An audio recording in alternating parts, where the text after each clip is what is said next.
야곱이 요셉을 노년에 얻었다 그랬어요. 그래서 형들에겐 주지 않고 요셉에게만 준 옷이 있었어요. 무슨 옷이었을까요?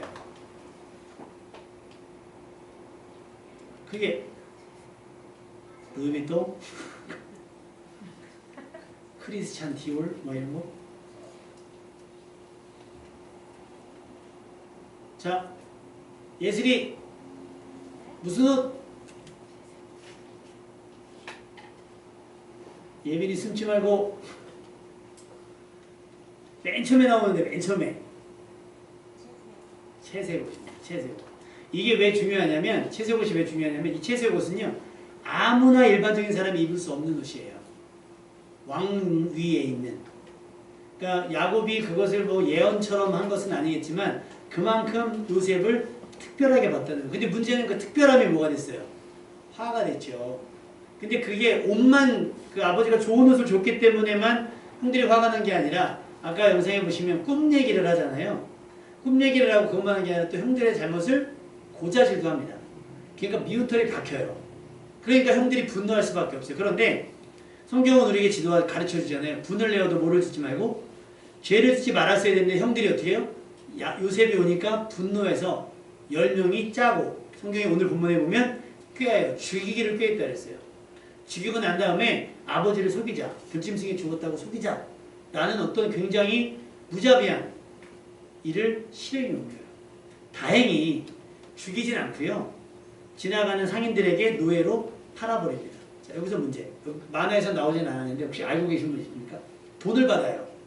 얼마를 받았을까요? 1번 100만원, 2번 20만원, 3번 은 20, 4번 1000만원. 너무 어렵죠? 은 20을 받아요. 이게 왜 의미가 되냐면 나중에 예수님이 팔릴 때 얼마를 받죠? 유다가 은 30을 받아요.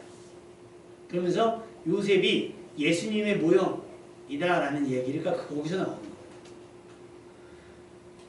요셉은 매일 양을 치던 형들과 다른 삶을 살았다가 이제는 아버지의 곁을 떠나서 보디발의 집에 갔는데 아까 영상에서 보셨죠?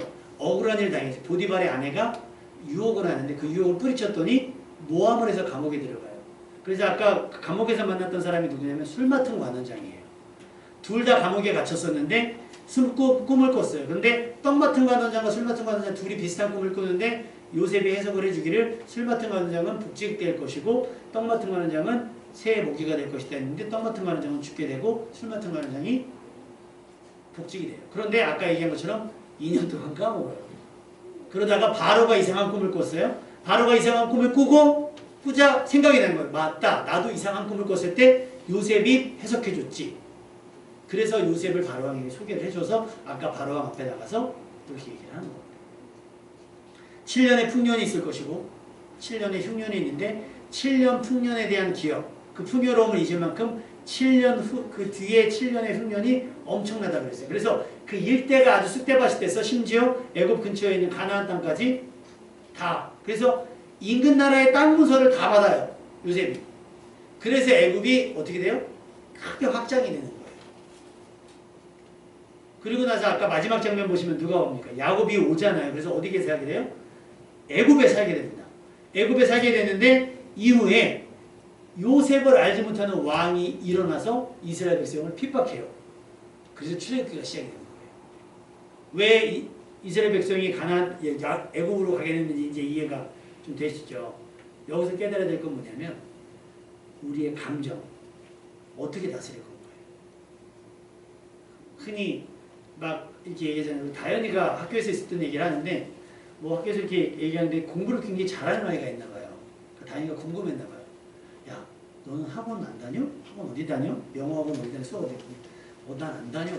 너는 공부를 어떻게 해? 물어봤더니 나는 원래 잘해서 학원에 갈 필요가 없어. 이렇게 얘기했나 봐요. 그걸 다현이 걔 쳐다보고 이렇게 얘기했대요. 재수없어. 살다 보면 우리 주변에 그런 사람들이 있어요. 하는 짓이 얄미워서 아우 진짜 주워받고 싶을 때가 있단 말이에요. 이건 뭐예요?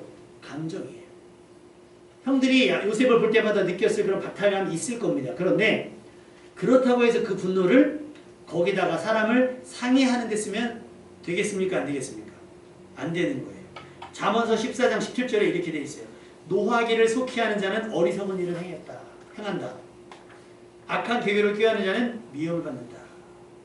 그런데 반대로 잠언서 16장 32절은 노하기를 더디하는 자는 용사보다 낫고 자기의 마음을 다스리는 자는 성을 빼앗는 자보다 낫다 그랬어요. 마지막에 요셉이 형들을 대면하면서 형들이 절하죠. 요셉이 꿨던 꿈이 그대로 이루어지는 거예요. 그런데 요셉이 계속해서 하는 얘기가 있어요. 뭐라고 얘기했습니까? 감옥에 있는 것. 하나님의 뜻이 있을 거야. 하나님의 뜻이 있을 거야. 따라해 봅시다. 하나님의 뜻이 있을 거야. 여러분이 물대도산 교회를 다니게 되는데도 하나님의 뜻이 있을 것이고, 여러분이 직장을 다니고 이직을 하고 이사를 하고 이런 모든 과정 속에 하나님의 뜻이 있을 겁니다. 아멘. 때로는 그 뜻이 이루어지는 과정이 복잡하고 좀 손해인 것 같고 불편하고 어려울 수 있어요. 요셉처럼. 요셉은 억울한 일이 연속이었잖아요. 그럼에도 불구하고 뜻이 있었다. 근데 요셉이 언제 깨달아요? 형들이 먹을 걸 사러 왔을 때 요셉이 깨달아요. 뭐라고요? 나를 먼저 보냈으니까 염려하지 마세요. 형들이 나를 이곳에 팔았으므로 염려하지 말라고 얘기해요. 왜? 하나님이 많은 생명을 구원하시기 위해서 나를 앞서 보내신 겁니다. 라고 얘기해요. 이게 하나님의 뜻을 묻고 하나님의 뜻을 알고 살아가는 사람의 태도예요. 노하기를 어떻게 해요? 더디하잖아요. 노하기를 더디하는 것뿐만 아니라 어떻게 하죠? 잠언서 19장 11절 노하기를 더디하는 것이 사람의 슬기요 허물을 용서하는 것이 자기의 영광이라고 했어요.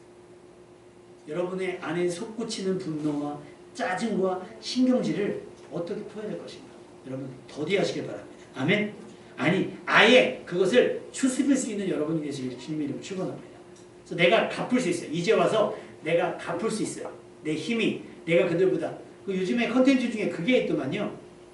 학교 다닐 때 일진이었던 애가 군대 후임으로 오든가 학교 다닐 때 일진이었던 애가 직장 후배로 들어오는 이렇게 돼버리면 이때 사회생활은 다르잖아요. 그러니까 이거를 어떻게 할까? 갈굴까? 괴롭힐까? 하는 막 이런 콘텐츠들이 있는 게 있더라고요. 여러분의 삶에서 어떻게 여러분을 괴롭히고 여러분을 힘들게 하고 여러분을 지금 곤란한 처지에 빠뜨렸던 그 사람을 지금 내가 돈도 있고 힘도 있고 백도 있을 때 그 사람을 만나게 되면 제일 먼저 뭘 하겠습니까? 우리 같았으면 아마 버렸을지도 몰라. 그런데 하나님의 뜻을 묻고 어디서든지 하나님의 예배자로 살았던 그 모든 곤란함 속에서도 하나님의 뜻을 구했던 요셉이 했던 말은 뭐예요? 당신이 보낸 게 아니라 누가 보냈다? 하나님이 보내셨다.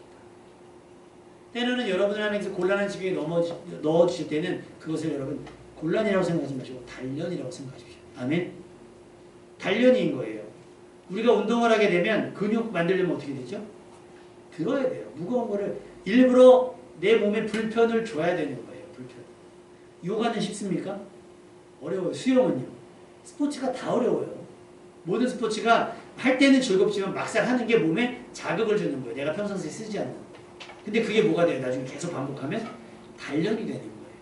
때로는 우리가 너무 편안해서, 때로는 우리가 너무나 게을러서, 때로는 우리가 너무 나태하고 그거와 상관없이 때로는 하나님께서 작정하신 일이 있어서 여러분을 그곳에 보내셔서 그곳의 일을 감당할 수 있도록 여러분을 훈련시키거나 단련시키는 과정일 수도 있다는 거예요. 요셉은 그걸 깨달은 거예요. 그러니까 노예로 잡혀갔을 때도 성실했어요. 감옥에 갔을 때도 성실했어요. 여러분이 어디 가든지 성실하시기를 주님의 이름으로 축원합니다. 왜? 그 하나님의 뜻이 드러날 때 그래야 그 하나님의 뜻이 왜곡되지 않는다라고 합니다.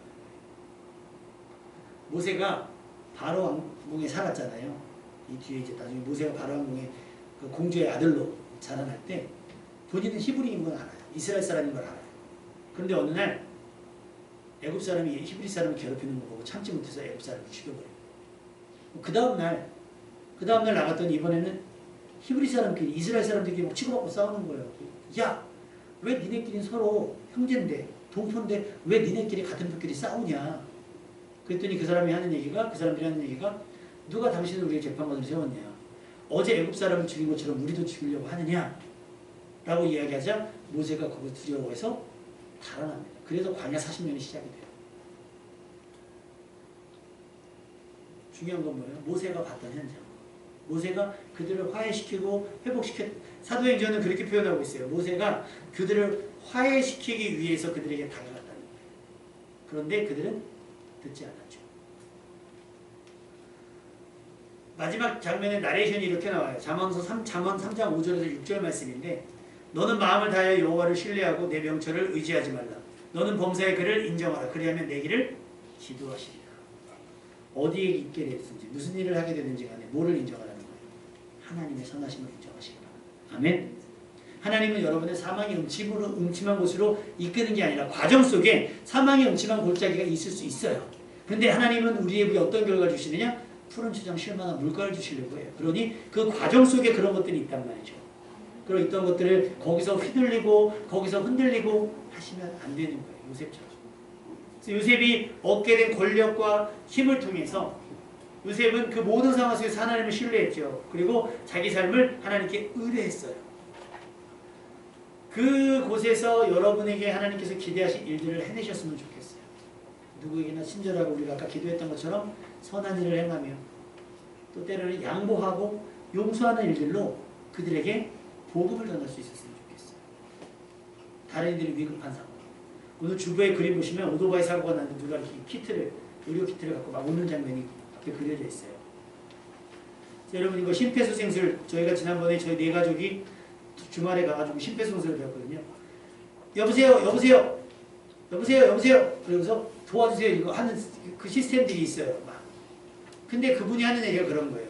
이거를 매일 해도 막상 그 시기가 그 상황이 되면 나서기가 쉽지 않다는 거예요.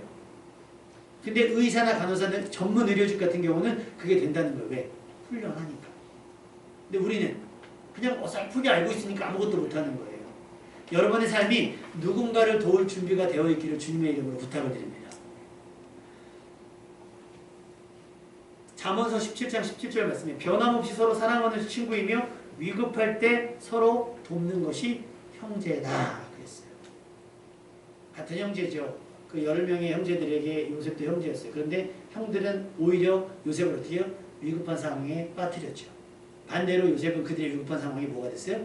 도움이 됐고 구원자가 됐어요. 여러분은 어떻게 세상 사람들과 똑같이 살아가시겠습니까? 아니요. 여러분은 하나님의 뜻에 합당한 사람이 될 수 있기를 주님 이름으로 부탁을 드립니다. 그게 뭐예요?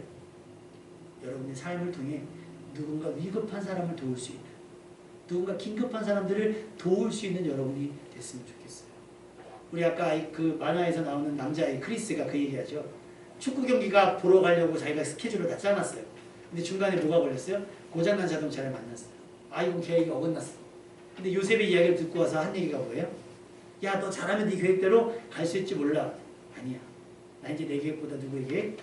하나님의 계획을 하겠다. 여러분의 삶도 그랬으면 좋겠어요. 당장은 내가 원했던 상황이 아니고 당장은 내가 기대했던 장면이 아닐 수 있습니다. 그럼에도 불구하고 여러분들이 그 시기들을 잘 견뎌내고 이겨내며 여러분들을 성장시키고 여러분의 삶을 성공시키면 그 성공한 자리에서 그 성장한 삶을 통해서 누군가의 위급한 상황을 도울 수 있는 사람이 될 수 있을 거라고 저는 믿습니다. 우리 비슷한 교세를 가진 목사님들끼리 그 얘기를 해요. 만약에 후임의 요청이 오면 갈 거냐 안 갈 거냐. 근데 정말 유능하고 신실한 목사님이 한 분 계시거든요. 아, 이 친구는 좀 큰 교회에 청빙이 됐으면 좋겠다는 생각을 해요. 저만 아니라 주변 사람들이 워낙 굉장히 괜찮은 목사님이라. 그때는 자기는 안 가네요. 제가 그 얘기를 했어요. 누구라도 그래도 번듯하게 재정적으로 인력적으로 의사적으로 좀 이렇게 좀 비빌 언덕이 좀 됐으면 좋겠다. 믿는 구석. 뭐 한다 그러면 불편함 없이 전화해서 우리 교회 이거 할 거 할 수 있는데 어떻게 좀 뭐 도와줄 수 없겠느냐라고 말할 수 있는 누군가는 조금 교로가 있었으면 좋겠다라고 우리가 그런 얘기 하거든요. 근데 고만고만하면 아무도 못 도와요. 그런데 요셉처럼 이렇게 쫙 올라가 버리면 그러잖아요. 다 넘어오세요. 제가 돌봐드릴게요. 여러분이 여러분의 가족들을 그렇게 돌볼 수 있는 여러분이 될 수 있기를 주님의 이름으로 축원합니다. 지금은 도움을 받고 있을지라도 하나님의 은혜와 복을 받고 나서 누군가를 도울 수 있는, 이제는 가족들과 친척들과 친구들과 이웃을 도울 수 있는 여러분이 됐으면 좋겠습니다. 오늘 말씀의 제목이 뭘까요? 형제들의 위급함을 도울 수 있는 성공.